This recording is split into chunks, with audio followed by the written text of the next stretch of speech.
सब कुछ नया होगा। कलाम मुकद्दस में से हम पढ़ेंगे 2 कुरिन्थियों उसका 5वां बाब और उसकी 17वीं आयत की तिलावत करेंगे। 2 कुरिन्थियों उसका 5वां बाब और उसकी 17 आयत की तिलावत करेंगे।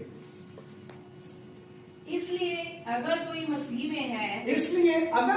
में है तो वो नया मखलूक है, पुरानी चीजें जाती रही, देखो वो नई हो गई।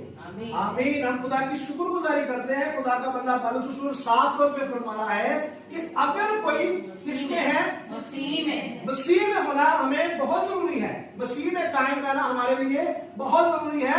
फिर हमारे लिए मसीह क्या करेगा? सब कुछ नया करेगा।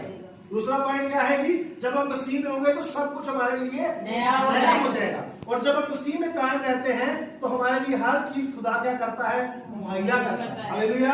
हम खुदा की शुक्रगुजारी करते हैं कि जो मसीह में नया मखलूक है वो क्या करता है कि हर चीज उसके लिए नई होती जाती है।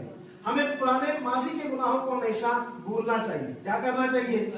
भूलकर आगे बढ़ना चाहिए। और जब हम माजी के गुनाहों को भूलते नहीं ना, उनको मुसलसल करते रहते हैं, तो फिर खुदा हमें सजा देता है। फिर हमारे लिए नई बरकतें नहीं होती। नई बरकतों को हासिल करने के लिए हमें माजी के गुनाहों को छोड़ना पड़ेगा, माजी की गलती खताओं को छोड़ना पड़ेगा और मसीह में आगे बढ़ना चाहिए। और खुदा का बंदा साफ तौर पे फरमा रहा है कि जो मसीह में है वो नया मखलूक है, पुरानी चीजें जाती रही, देखो वो नई हो गई। हमें नया साल मिला है, हमें नया होने की जरूरत है। क्या ख्याल है? नई बरकतें अगर हासिल करनी है तो नई सिमत में जाने की जरूरत है, जहां हमें खुदा कह रहे हैं कि हमें जाना चाहिए। और अगर हम नहीं जाएंगे तो ना नई बरकतें होंगी, ना कुछ भी नहीं होगा। हमारे लिए फिर मसले ही मसले